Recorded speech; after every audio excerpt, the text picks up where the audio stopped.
Box হতে 10,000-এর পাপ একটাই সৌখি সৌখি সৌখি।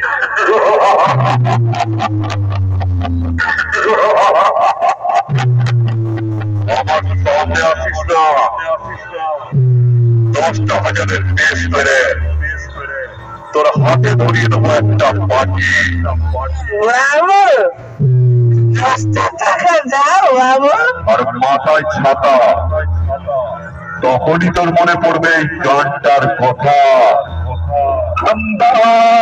तुम्हारे तुम बेटे हो हमारे हमसे डरा करो हमसे डरा करो तुम्हारे तुम बेटे हो हमारे हमसे डरा करो हमसे डर